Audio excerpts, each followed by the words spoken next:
Now here, a couple have removed their children from a primary school after it allowed a transgender boy to wear a skirt. Nigel and Sally Rowe said their son became confused after the child was allowed to wear both girls' and boys' clothes. The Church of England primary school on the Isle of Wight said it was required to respect diversity of all kinds.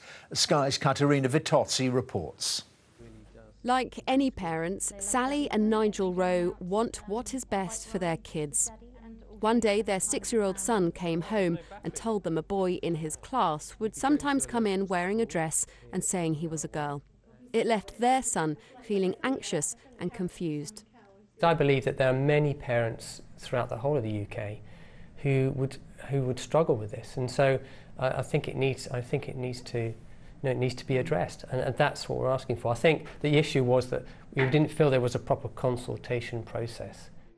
The Rows asked the school to reconsider its policy of treating and referring to the pupil as a female on the days the child chose to wear a dress. But they say the school, which is a Church of England primary, refused and accused them of being transphobic. We'd speak on behalf of a lot of parents who feel the same but feel they can't speak out because they'll just be... There's a big fear. Lots of people saying you're really brave to do this. We're already receiving this hateful stuff just because we are sharing our view. The Rows are practicing Christians, but they say they aren't simply being led by their conservative values. They believe a very young child shouldn't be confronted with complex gender issues. A position the transgender campaigner Jane Fay says doesn't take into account that even very young children know if they feel uneasy in their body. What we're saying is that this child is more comfortable with their gender being expressed in certain ways. And what Ofsted and the Department for Education have been asking for the last 10 years or so is that schools make sure children aren't bullied for that and let them explore. From unisex toilets to gender-neutral uniforms, sex and gender are issues that schools are now having to address.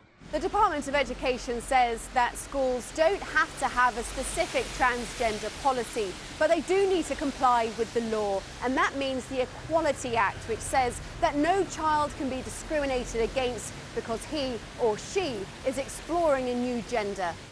And that leaves schools navigating their own path in a complex gender debate. We're in uncharted territory here, and times are different from the way times were in the past. But it does seem to me that if we want a society that's truly tolerant and truly understanding a whole range of different issues, then schools are the best place for that to happen, for children to learn that the world is a more complex place than they might have realised. For now, the Rows are teaching their children at home. Their school has told them it will continue with its transgender policy of promoting tolerance and inclusiveness for children, whatever their gender. Caterina Vitozzi, Sky News.